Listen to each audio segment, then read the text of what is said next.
Cycle కొంట ఒకటి ఇప్పుడు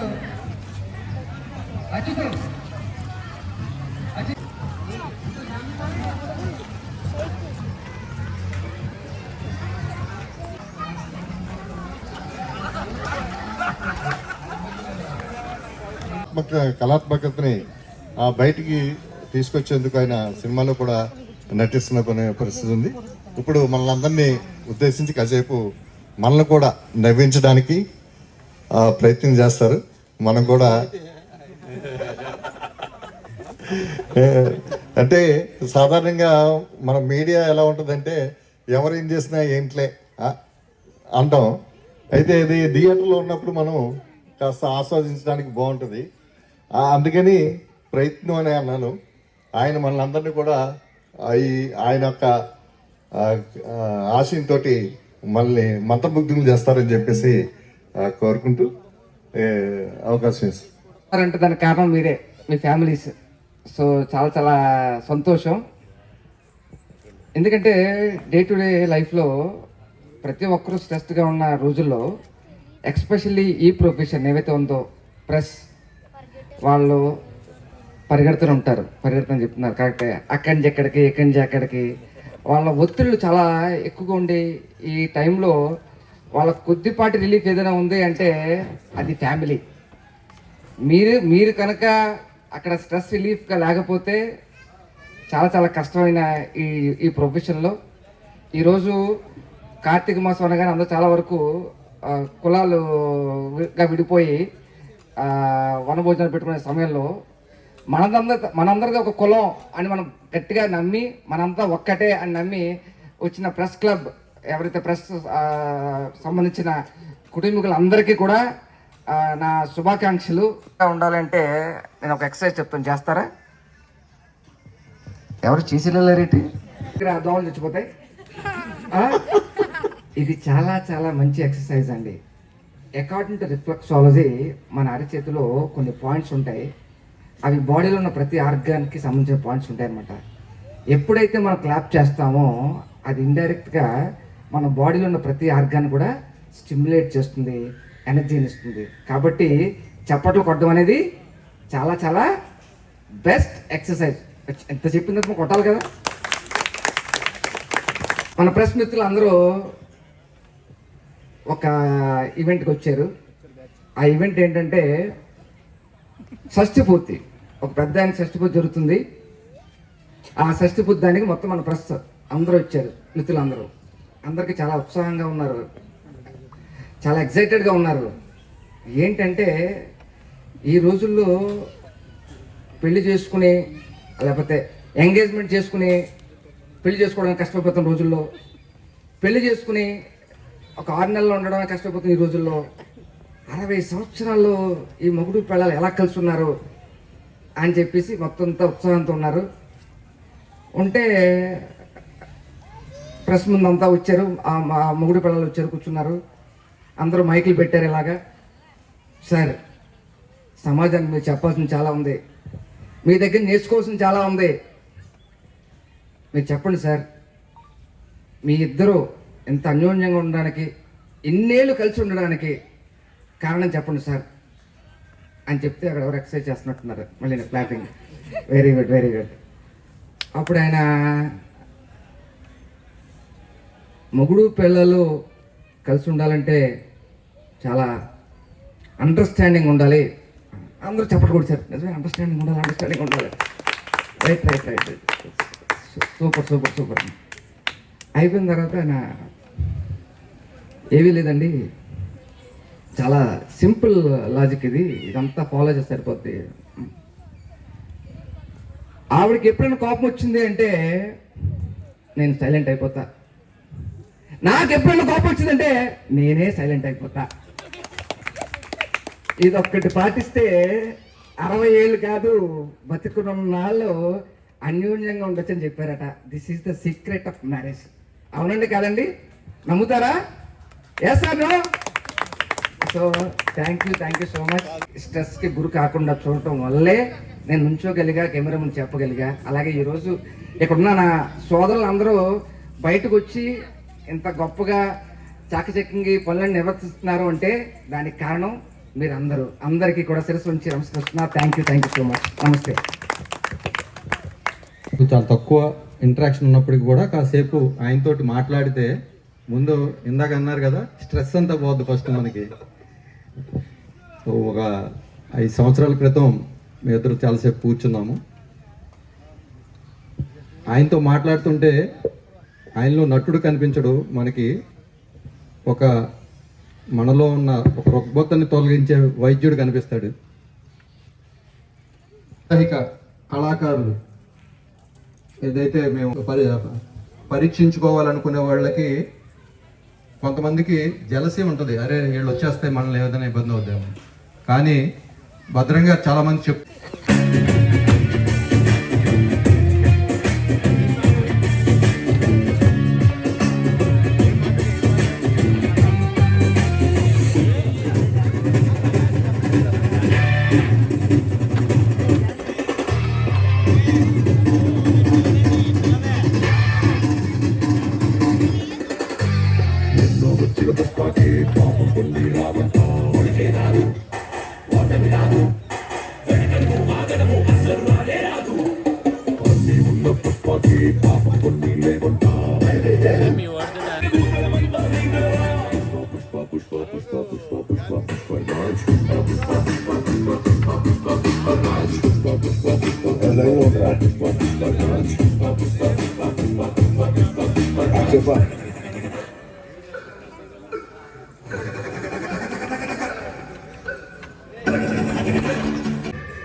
ఆడుతాను మీద కాలేసి కూసున్నాడంటే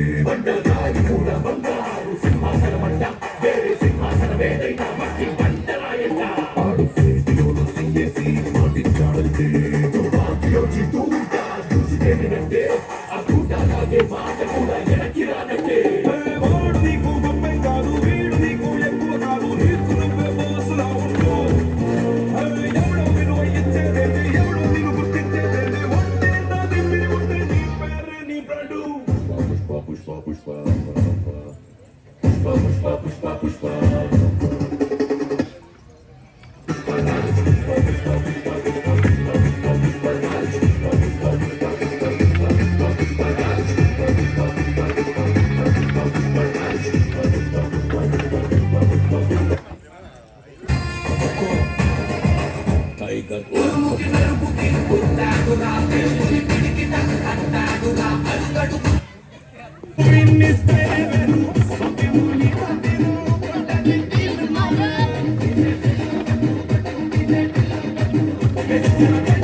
ఐనోస్ కెమెరామ్యాన్ తిరుమల గారు కూడా వచ్చారు, ఆ పాటకి జాయిన్ అయ్యడం జరిగింది.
మన రాజమండ్రి ప్రెస్ క్లబ్ బాధ్యంలో జరుగుతున్న కార్తీక వన సంరాధన కార్యక్రమానికి శ్రీను ఎన్టీవీ శ్రీనివాస్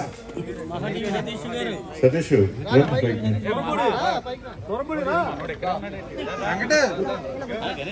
ఈరోజు మన కార్తీక వన సంరాధన కార్యక్రమం కూడా నమస్కారం.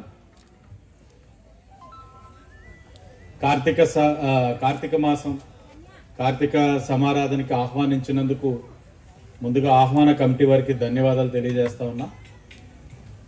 మరి ఏ సంవత్సరం కూడా నాకు తెలిసి అయితే పెద్దలు ఆదిరెడ్డి అప్పారావు గారు కార్యక్రమం మిస్ అవ్వడం అనేది ఉండేది కాదు. మరి వైరల్ ఫీవర్ అవ్వడం వల్ల ఉదయం నేను బయటికి వెళ్తున్నప్పుడు కూడా ఆయన ఏ కార్యక్రమం గురించి అడగట్లా, ప్రెస్ క్లబ్ ఉంది వెళ్తున్నావు కదా అని అడుగుతున్నారు. అది నేను వెళ్ళబోతున్నాను వండిస్తారా అని చెప్పి ఆయన్ని అడిగాను నేను. ఏదేమైనా సమాజంలో ఫోర్త్ ఎస్టేట్ రాజకీయ వ్యవస్థ రెండు కూడా అనుసంధానంతో ముందుకు వెళ్ళాల్సిన అవసరం సమాజ హితం కోసం ఉంది. కాబట్టి ఇరువురు కూడా అనుసంధానం చేసుకుంటూ ఓ పక్కన అభివృద్ధిని మరో పక్కన సంక్షేమాన్ని తీసుకెళ్తున్న ప్రభుత్వానికి సూచనలు ఇస్తూ సహకరించాలని తెలియచేస్తూ, అలాగే ఈరోజు నా గెలుపులో రాజమహేంద్రవరం ప్రెస్ క్లబ్ యొక్క పాత్ర ముమ్మాటికి ఉంది. మీ అందరి యొక్క సహకారంతో ఈరోజు నేను శాసనసభ్యుడిగా ఇక్కడ ఉన్నాను. భవిష్యత్తులో కూడా మీ అందరి యొక్క సహకారం ఎల్లవేళలా ఉండాలని, నేను చేసే ప్రతి కార్యక్రమం అది తెలిసినో తెలియకనో ఏది జరిగినా తప్పకుండా అది సమాజానికి కానీ ఇంకెవరికైనా సరే నష్టం కలిగించే విధంగా ఉంటే నా దృష్టికి తీసుకొచ్చి నన్ను సరిచేసే బాధ్యత కూడా మీరు అందరూ తీసుకుంటారని కూడా ఆశిస్తూ, మరొక్కసారి మీ కుటుంబ సభ్యులందరికీ కూడా కార్తీక మాస శుభాకాంక్షలు తెలియజేస్తూ, పిల్లలందరినీ మాత్రం విద్యావంతుల్ని చెయ్యాలి. ఎందుకంటే విద్యతోటే మనకి మార్పు సమాజంలో. కాబట్టి అవకాశం ఉన్న మేరకు మనం ఎంత కూడబెట్టినా అది ఏ సమయంలో ఎప్పుడు ఉపయోగపడుతుందో తెలియదు, కానీ విద్యనిచ్చినట్లయితే ఆ విద్య వాళ్ళ జీవితానికి మాత్రం ఉపయోగపడుతుంది, స్థిరపడడానికి ఉపయోగపడుతుంది, భవిష్యత్తులో జీవించడానికి ఉపయోగపడుతుంది. కాబట్టి ప్రతి ఒక్కరూ కూడా ఆ పిల్లల్ని చదివించాలని, అలాగే మా మీడియా సోదరులు అందరూ కూడా ఆరోగ్యం పట్ల శ్రద్ధ వహించాలని. ఎందుకంటే అనేక సందర్భాలు చూసాం, కోవిడ్ ముందు, కోవిడ్ సమయంలో, కోవిడ్ తర్వాత కూడా కొన్ని అశ్రద్ధ చేయడం వల్ల చాలామంది వారు లేకపోవడం వల్ల వారి కుటుంబ సభ్యులకి కలిగిన నష్టాన్ని మన కళ్ళతో మనం చూస్తున్నాం. కాబట్టి ప్రతి ఒక్కరు కూడా ఆరోగ్యపరంగా కాస్త జాగ్రత్తలు తీసుకోవాలని, ప్రతి ఒక్కరు కూడా హెల్దీగా ఉండడానికి కృషి చేయాలని తెలియచేసుకుంటూ, మరొక్కసారి ఆహ్వాన కమిటీకి మా ఆదిరెడ్డి కుటుంబం, మేయర్గా నా తల్లికి అవకాశం ఇచ్చారు, ఎమ్మెల్సీగా నా తండ్రికి అవకాశం ఇచ్చారు, లాస్ట్ ఎలక్షన్లో నా భార్య ఎమ్మెల్యేగా అవకాశం ఇచ్చున్నారు, ఇప్పుడు మరలా నన్ను అవకాశం కల్పించారు ఎమ్మెల్యేగా. అంటే ఒక కుటుంబ సభ్యుల్లోని నలుగురికి మాకు అవకాశం కల్పించిన రాజమహేంద్రవరం ప్రజలకి, మాకు వెన్నంటే ఉండి నడిపిస్తున్న రాజమహేంద్రవరం ప్రెస్ క్లబ్ మీడియా సోదరులకి అందరికీ ధన్యవాదాలు. అలా దశాబ్దాలుగా ఏళ్ళ తరబడి వస్తున్నది. రాజమండ్రిలో పాత్రికేయ మిత్రులంతా సంఖ్య బాగా పెరిగింది. గత 20 ఏళ్ళుగా చూసినట్లయితే మనకి ఎక్కడ ఇళ్ల స్థలాలు ఇచ్చిన ఇది లేదు. గత ప్రభుత్వాలు ఇస్తున్నాం అని చెప్పేసి లాస్ట్ రోజుల్లో ఇళ్ల స్థలాల గురించి ప్రకటనలు చేయటం, ఆ ఫైల్ మూసేయటం, మళ్ళీ ముందుకు వెళ్ళకపోవడం, ఇలాంటి సందర్భాలు చోటు చేసుకున్నాయి. అయితే ఈసారి మేనిఫెస్టోలో పెట్టారు కాబట్టి మీరు ఒక కీలకమైన నాయకులుగా ఉన్నారు కాబట్టి, లోకేష్ గారిని ఒప్పించగల శక్తి మీకు ఉంది కాబట్టి, ముఖ్యంగా రాష్ట్రంలో ఎక్కడ ఏం జరిగినా కానీ రాజమండ్రిలో తూర్పుగోదావరి జిల్లాకు వచ్చేటప్పటికి మనకి రాజమండ్రి హెడ్ క్వార్టర్గా దాదాపుగా ఒక 100 మంది మనకి అర్హులైన మీడియా మిత్రులు ఉన్నారు. అంటే అందులో డెస్క్లో పనిచేసే వాళ్ళు ఉన్నారు, ఇక్కడ మన ముదిగా పనిచేసే వాళ్ళు ఉన్నారు. వీళ్ళందరికీ కూడా మీరు ఎక్కడ సైట్ ఉంది ఏంటనేది మీది బాధ్యత, అది ఉచితంగా ఇస్తామని చెప్పేసి ప్రభుత్వం మేనిఫెస్టోలో పెట్టింది. ఆ కార్యక్రమాన్ని మీ చేతుల మీదుగా వచ్చే సంవత్సరానికి ఇలాంటి వేదిక మీద మీరు అది మేము ఇచ్చేమని చెప్పగలగాలి. అనేది మేము అలాంటి అవకాశం కూడా మాకు కల్పించండి. అది కూడా ఈ సందర్భంగా మీ దృష్టిలో పెడుతున్నాం.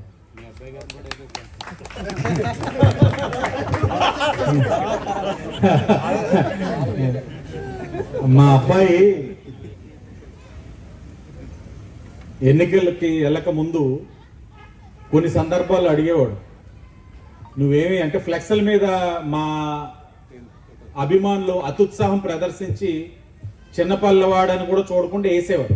నేనైతే దాన్ని యాక్సెప్ట్ చేయను. వేసినప్పుడు ఆడు చూసి ఆడేయినప్పుడు నువ్వేనా ఫిక్స్ అయిపోయి నన్ను నెక్స్ట్ దింపుతావని అని అడిగాడు. అలా ఎలాగ అయిపోతావు అమ్మా, అది నీ ఇండిపెండెంట్ డెసిషన్, అది నీకు నచ్చితే వస్తావు, కానీ పాత రోజుల మాదిరిగా నువ్వు బిఏ చదవాలి, నువ్వు మెడిసినే చదవాలి, నువ్వు ఇదే అవ్వాలని నేనైతే ఫోర్స్ చేయను అని.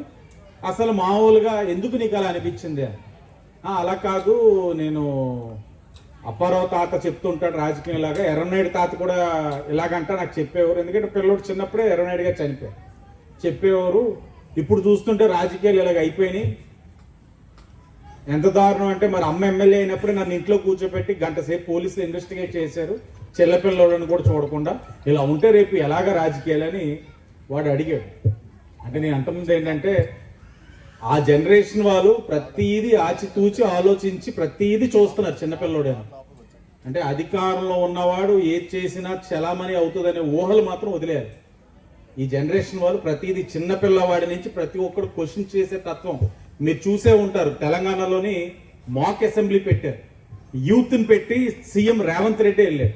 రేవంత్ రెడ్డి ఉండగానే అడుగుతున్నారు, ఎందుకు ప్రజాప్రతినిధులు గాజులు వేసుకొని తిరగమను, ఒలింపిక్స్ తెలంగాణ నుంచి ఎంతమంది వెళ్ళారని పాప అడగగలిగింది అని అంటే వాళ్ళకి వాక్ స్వేచ్ఛ చాలా ధైర్యంగా ఇవ్వగలుగుతా ఉన్నారు.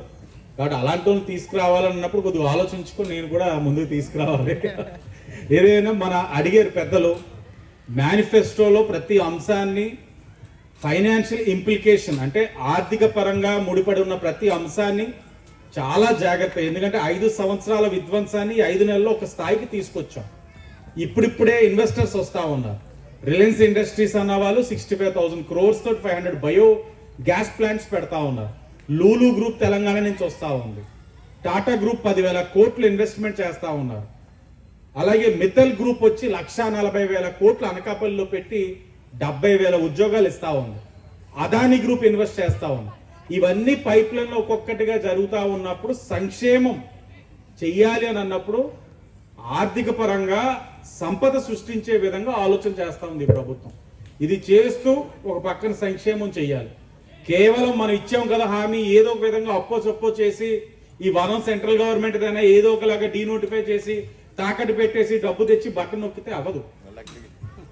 మనం ఎంతసేపు సంపద సృష్టించి సంక్షేమం చేయగలిగితేనే ఈ రాష్ట్రం సస్టైన్ అవుతుంది. ఆలోచనతో చేస్తా ఉన్నాం, ప్రతి హామీ నెరవేరుస్తాం. అందులోని ఈ రోజున ప్రతి రాజకీయ పార్టీకి ఊపిరి పోసే వ్యవస్థ మీడియా వ్యవస్థ. మీరు తలుచుకుంటే ఊపిరిస్తారు, లేకపోతే ఊపిరి అలాగా వెంటిలేటర్ ఐసీయూ వెంటిలేటర్కి వెళ్ళిపోతుంది. కాబట్టి మిమ్మల్ని చాలా జాగ్రత్తగా చూసుకుంటాం. ఇచ్చిన హామీల్లో ఫస్ట్ ప్రయారిటీ మీదే ఉండేటట్లుగా సీఎం గారికి, డిప్యూటీ సీఎం గారు, లోకేష్ గారికి మీ మాటగా పంపించే బాధ్యత నేను తీసుకుంటాను. ధన్యవాదాలు. కార్తీక మాసం పేరుతో వన సమారాధన పేరుతో మీ ఫ్యామిలీస్ తోటి సరదాగా ఇక్కడ ఆహ్లాదకరంగా గడపడానికి ఈ వనభోజనాలు ఏర్పాటు కాబట్టి మీ అందరూ కూడా, ఎందుకంటే వీళ్ళందరూ ప్రెస్లో పనిచేసిన వాళ్ళందరూ కూడా మీకు తెలుసు కదా, మీకు తెలియదే ఉంది. మీ ఫ్యామిలీస్తో గడిపే టైం తక్కువ. అదే మొత్తంగా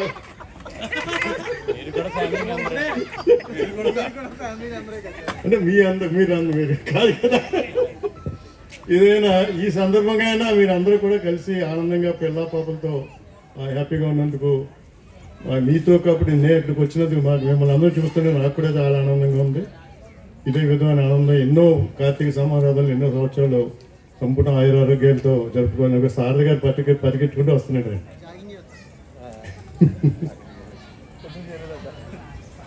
జాగింగ్ చేస్తున్నా.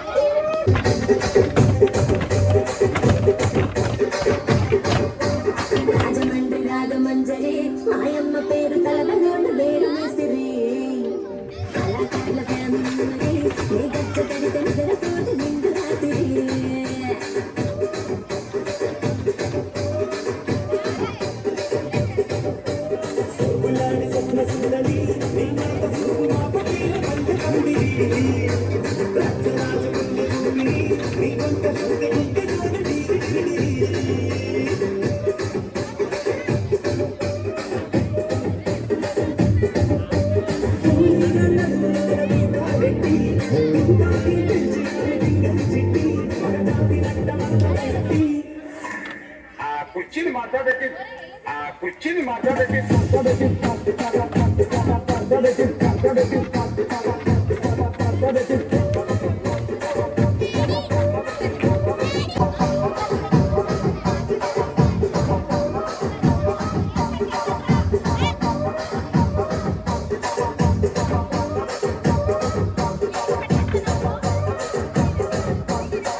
నేను దత్తా చూస్తున్నాను ఇక్కడ ఎవరి బాబు గారి నిరుకరే రాసి మార్కెట్ పాడండి.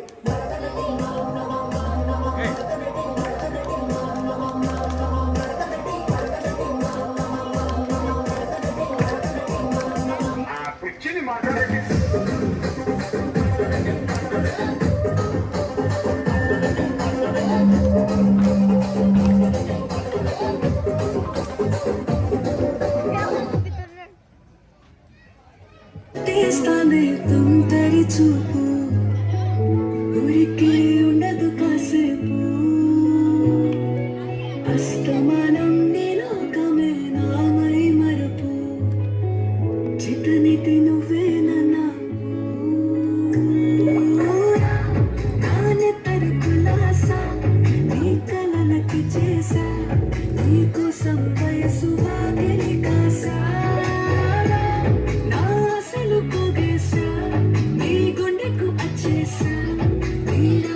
రంగం సిద్ధం చేశా ఎందుకు పుట్టిందో పుట్టింది మూడు అంటే ముచ్చట పుట్టింది పుడతాని పిచ్చి పట్టింది ఈ పేరు కట్టింది అయ్యారం మోరీ కట్టింది కోరిక పెట్టింది స్వామికి ముక్కలు కట్టింది చుట్టేస్తాను చుట్టేస్తాను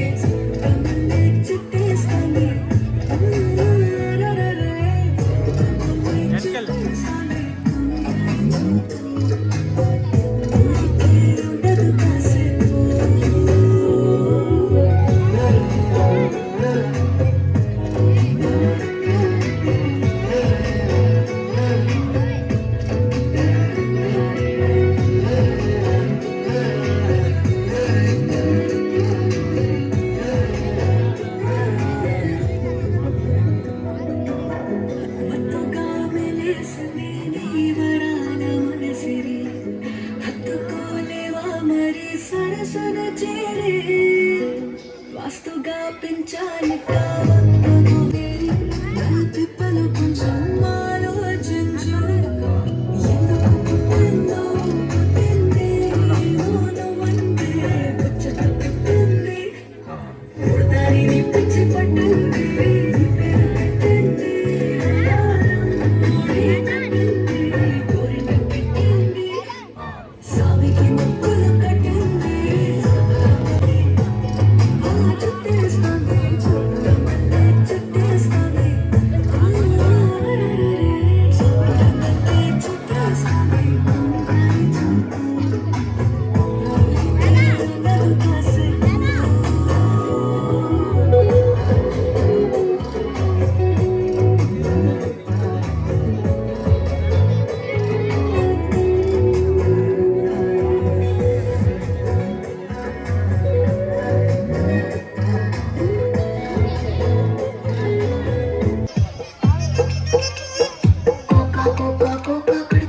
కొరమంటూ చూస్తారు పొట్టి పొట్టి కోనే వేస్తే పట్టి పట్టి చూస్తారు ఒక కాదు కన్ను కాదు కట్టులోన ఏముంది మీ కళ్ళల్లోనే అంతా ఉంది నీ మగ బుద్ధి వంకర బుద్ధి అంటావా అంటావా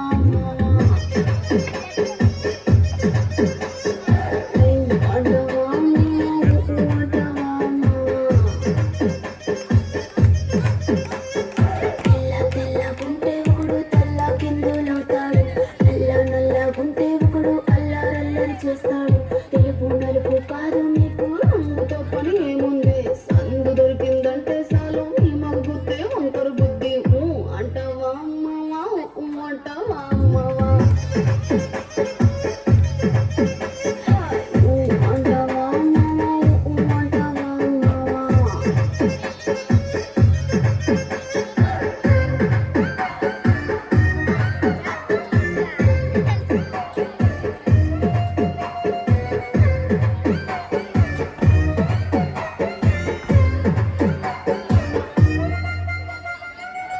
ఎత్తుకుంటే ఒకడు ఎగిరి గంతులేస్తాడు కురుసాకుంటే ఒకడు మురిసిపోతాడు ఎత్తు కాదు కురుస కాదు నీకో సత్యం చెబుతాను అందిన ద్రాక్ష తీపి నీకు నీ మగ బుద్ధి వంకర బుద్ధి అంటావా మామా అంటావా మామా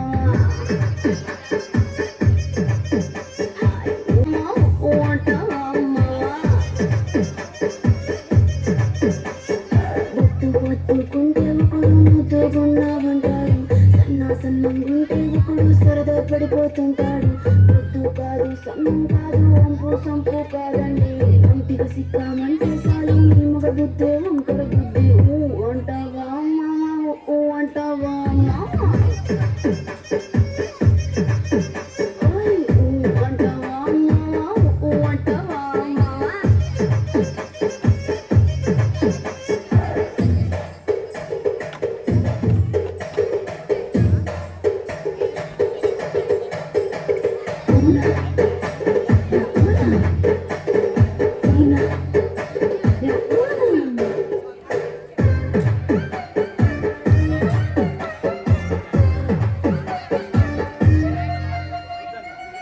పెద్ద మనిషిలాగా ఒకడు పోజులు కొడతాడు మంచి మనసుందంటూ ఒకడు నీతులు చెబుతాడు మంచి కాదు చెడ్డ కాదు అంతా ఒకటే జాతండి దీపాలన్నీ ఆర్పేశాక ఇలాగ ఒక ఫారెస్ట్ ల్యాండ్ సమీపంలో ఉండడము, ఎందుకంటే ప్రకృతి రాబోయే రోజుల్లో కూడా అర్బనైజేషన్లో ఇంకా ఎన్ని ఇబ్బందులు పడతామో దానికి రాజమహేంద్రవరం, ఇప్పుడు హైదరాబాద్లో కేబీఆర్ పార్క్ ఏ తరహాలో అయితే ఉందో దానికి రెండింతలు రేపు ఫ్యూచర్లో రాజమహేంద్రవరానికి ఇదంతా ఉపయోగపడుతుంది. మరి ఇలాంటి ఒక మంచి వాతావరణంలో మరి కార్తీక మాసము వనభోజనాలు ఏర్పాటు చేయడం, అందులోనూ ప్రెస్ క్లబ్ అనగానే ఒక 4th పిల్లర్ సమాజానికి. మరి ఇలాంటి కార్యక్రమానికి నన్ను కూడా ఆహ్వానించి ఇక్కడ ప్రెస్ సమాజంలో ఏం జరుగుతూ ఉంది ఇవన్నీ కూడా వేలెత్తి చూపించే కార్యక్రమం. తప్పులు జరిగితే తప్పు జరిగినట్టు, మంచి జరిగితే మంచి జరిగినట్టు. మరి అదే రకంగా రాజమహేంద్రవరానికి ఇంకా ఎంతో మంచి జరగాల్సిన అవసరం ఉంది. ఎందుకంటే కొన్ని వేల సంవత్సరాల చరిత్ర ఉంది.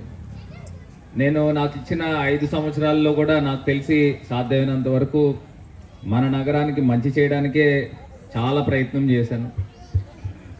ఒక 2 సంవత్సరాలు కరోనాతో పోయింది, 3 సంవత్సరాలు మ్యాక్సిమం వర్క్ చేశాం. మ్యాక్సిమం డెవలప్మెంట్ యాంగిల్లో సభ్యులు, ఇప్పుడు వచ్చిన పార్లమెంట్ సభ్యులు కూడా నగరాన్ని ప్రేమించి ఆ తరహాలో వర్క్ చేయాలి. ఎందుకంటే పుష్కరాలు కూడా ఉన్నాయి కాబట్టి ఆ పుష్కరాలకి కొన్ని కోట్ల రూపాయలు, 100 కోట్ల రూపాయలు నిధులు వస్తాయి కాబట్టి దాన్ని సద్వినియోగం చేసుకొని ముందరికి వెళ్ళాలి. ఎందుచేతనంటే రాజమండ్రి అని అంటే ఒక సొంత కుటుంబం కింద భావించాలి మన నగరాన్ని. ఆ రకంగా భావించినప్పుడే ఖచ్చితంగా అది డెవలప్మెంట్లో ముందరికి వెళ్తుంది. సో ఇవాళ ఈ ప్రెస్ క్లబ్ కుటుంబ సభ్యులు అందరూ కూడా వచ్చి కూర్చొని ఒక వేదిక పైన కూర్చొని మాట్లాడుకోవడము చాలా ఆహ్లాదకరము. చాలా చాలా ధన్యవాదాలను తెలుపుతూ సహా ఇంత సందడిగా కార్తీక మాసంలో ఈ వన మహోత్సవం అనేది చేసుకుంటూ ఇందులో ఇక్కడ వనభోజనాలు ఏర్పాటు చేసుకోవడం చాలా సంతోషకరమైన విషయం. ముఖ్యంగా ఈ పాత్రికేయ సోదరులు ఇలా గడిపినందుకు వారికి ప్రత్యేక ధన్యవాదాలు తెలియచేయాలి. ఎందుకంటే ఈ పాత్రికేయ సోదరులు ఎప్పుడు కూడా ఈ ప్రింట్ అండ్ ఎలక్ట్రానిక్ మీడియా వాళ్ళు ఎప్పుడు డ్యూటీలో ఆన్ డ్యూటీలో ఉంటారు. వారి శ్రీమతులకి సరిగ్గా దొరకరు. వెళ్ళు ఎప్పుడు ఫోన్ వస్తుందో ఎప్పుడు లేచి వెళ్ళిపోతారో తెలియదు. ఒక థియేటర్ మూవీ చూద్దామని చెప్పి భార్య పిల్లలు అడిగితే థియేటర్లోకి వెళ్ళిన తర్వాత ఎక్కడో ఏదో ప్రాబ్లం అయింది, లేకపోతే ఏదో ఇష్యూ ఉందని అంటే ఆ భార్యని సినిమా చూస్తూ ఉండమని చెప్పేసి వీళ్ళు వెళ్ళిపోయి ఎక్కడికి వెళ్ళి ఇమీడియట్గా కవరేజ్ చేస్తూ ఉంటారు. అలాగే ప్రకృతి వైపరీత్యాల్లో ప్రాణాలను రిస్క్ చేస్తూ కూడా ఇప్పుడు గోదావరి వరదలు వస్తే కూడా గోదావరి వరదలు వస్తున్నప్పుడు లోపల కంటే ఆ పరిసర ప్రాంతాలకు వెళ్ళి వీడియోలు తీస్తారు. ఎక్కడైనా ఫైర్ యాక్సిడెంట్ జరిగితే అక్కడ తీస్తారు, యాక్సిడెంట్ జరిగితే అక్కడ ఉంటారు, ధర్నాలు జరిగితే అక్కడ. ఒక క్రిటికల్ పొజిషన్ ఉన్న చోటల్లా కూడా పాత్రికేయ సోదరులు ఉంటారు. చాలా కష్టమైనటువంటి ఈ యొక్క ఉద్యోగం ఇది. ఎంత కష్టతరితం అంటే దీనిని మించిన కష్టం ఇంకోటి ఉండదు. ఓ డాక్టర్ అయితే పేషెంట్ల దగ్గర ఉంటాడు, డెడ్ బాడీ దగ్గర ఉంటాడు. కానీ వీళ్ళు డెడ్ బాడీల దగ్గర నుంచి పూజల దాకా అన్నీ చూడాలి. వీళ్ళు ఎంత కష్టతరం అంటే అంత కష్టతరం. వీరికి వారి శ్రీమతులు వారి భర్తలకి సపోర్ట్ చేయడం అనేది చాలా పెద్ద విషయం. కాబట్టి ఆ యొక్క మహిళా తల్లులందరికీ కూడా నా హృదయపూర్వక ధన్యవాదాలు తెలియజేస్తున్నాను నేను. ఎందుకంటే మీ ప్రోత్సాహం వల్లే వీళ్ళు సొసైటీలో ఇంత కవరేజ్ చేయగలుగుతున్నారు. వీళ్ళు కవరేజ్ చేయకపోతే ఈ సొసైటీలో అన్యాయాలు అక్రమాలు అన్ని జరుగుతూ పోతాయి. వీళ్ళు ఉన్నారు కాబట్టి భయంతోనో భక్తితోనో ఇంక ఇష్యూ ఉంది. ఒక తాడే ఇక మూడో కన్ను ఇక్కడ మూడో నేత్రం ఇక్కడ చూస్తున్నారు, ప్రింట్ అండ్ ఎలక్ట్రానిక్ మీడియా వాళ్ళు ఉన్నారని చెప్పి చాలా నేరాలు అదుపులో ఉన్నాయి. వీళ్ళు ఇంత సిన్సియర్గా డ్యూటీ చేయడానికి చాలా మందికి చాలా తక్కువ జీతాలు ఉంటాయి. కొంతమంది గౌరవ వేతంతో పనిచేస్తారు, కొంతమందికి అయ్యి కూడా ఉండని వాళ్ళు చాలా మంది ఉంటారు. అలాంటి పరిస్థితుల్లో కూడా చాలీచాలని జీతాలతో చాలీచాలని ఆదాయంతో జీవిస్తూ కూడా పనిచేసి సిన్సియర్గా పనిచేస్తే 24/7 పనిచేస్తున్న పాత్రికేయ సోదరులందరికీ నేను ధన్యవాదాలు తెలియజేస్తూ వీరికి సహకరించినటువంటి వారి శ్రీమతులకు కూడా ప్రత్యేక ధన్యవాదాలు తెలియజేస్తున్నాను. నేను ఖచ్చితంగా ఎన్డీఏ ప్రభుత్వం వీళ్ళకి అండగా ఉంటుంది. ఏదైతే పాత్రికేయ సోదరులకి ప్రింట్ అండ్ ఎలక్ట్రానిక్ మీడియా మొత్తం అందరికీ కూడా గతంలో ఎలక్షన్ల ముందు ముఖ్యమంత్రి వర్యులు శ్రీ నారా చంద్రబాబు నాయుడు గారు, అదేవిధంగా డిప్యూటీ ముఖ్యమంత్రి వర్యులు శ్రీ పవన్ కళ్యాణ్ గారు, స్థానికంగా నేను కూడా ఖచ్చితంగా వీళ్ళకి అండగా ఉంటామని చెప్పాము. ఈసారి గతంలో లాగా డమ్మీ ఇళ్ల స్థలాలు కాకుండా ఒక మంచి ఇళ్ల స్థలాలు ఇల్లు వచ్చే విధంగా మా వంతు ప్రయత్నం చేస్తాం. అలాగే ఈ 5 ఏళ్ళలో కూడా ఈ ప్రింట్ అండ్ ఎలక్ట్రానిక్ మీడియా సోదరులకు ఎప్పుడు ఎలాంటి అవసరం వచ్చినా సరే 24/7 మా నియోజకవర్గంలో అందుబాటులో ఉండి ఈ యొక్క ప్రింట్ అండ్ ఎలక్ట్రానిక్ మీడియా సోదరులందరికీ అండగా ఉంటామని తెలియజేస్తున్నాం. ఖచ్చితంగా మాత్రం ఇళ్ల స్థలాలు ఇల్లు మాత్రం ఎలక్షన్ 6 నెలల ముందు వస్తుంది అదిగో ఇదిగో అని చెప్పి చెప్పడం కాకుండా ఖచ్చితంగా మాత్రం ఇళ్ల స్థలాలు ఇల్లు మాత్రం మీకు అందజేస్తామని స్పష్టమైన హామీ ఇస్తూ ఖచ్చితంగా అంటే తీరుస్తాము. ముందే అయిపోతుందండి. అంటే పాలసీ రేపు సంక్రాంతి తర్వాత స్టార్ట్ చేస్తున్నాం. పాలసీ వచ్చిన తర్వాత నిన్న కూడా మాట్లాడాను నేను అసెంబ్లీలో. ఇళ్ల స్థలాలు అన్ని స్కామ్లో ఉన్నాయి, కానీ ఆమోదయోగ్యమైన స్థలాలు ఇస్తాం మీకు. అంటే ఎక్కడో మునిగిపోయే చోట ఆ భూముల్లోనో లేకపోతే ఎక్కడో వెనకాల తోటల్లో కనపడకుండా ఉండేది కాకుండా, ఎందుకంటే సిటీ అట్మాస్ఫియర్కి అలవాటు పడిన ఫ్యామిలీలు కాబట్టి ఒక రోడ్డు పక్కన ఉండే విధంగా అనుకూలంగా ఉండే విధంగా నివాస ఆమోదయోగ్యమైనటువంటి ఇళ్ల స్థలాలతో కూడినటువంటి ఇళ్ళు ఇస్తామని చెప్పి సందర్భం తెలియజేస్తూ ఎప్పుడు ఏది అవసరం వచ్చినా ఖచ్చితంగా మాత్రం మీకు చేసి పెడతాం. ప్రభుత్వ పరంగా మీకు ఏది అవసరం వచ్చినా మేము చేయగలిగే అన్నీ కూడా చేస్తాం. కొంచెం కష్టమైనా సరే దాని మీద శ్రమ తీసుకుని అవసరమైతే అధికారుల చుట్టూ 4 సార్లు తిరిగైనా మీకు పనులు కూడా చేసి పెడతాం. ఎందుకంటే బెటర్ సొసైటీ కోసం 24/7 కష్టపడుతున్నటువంటి టీం ఇది.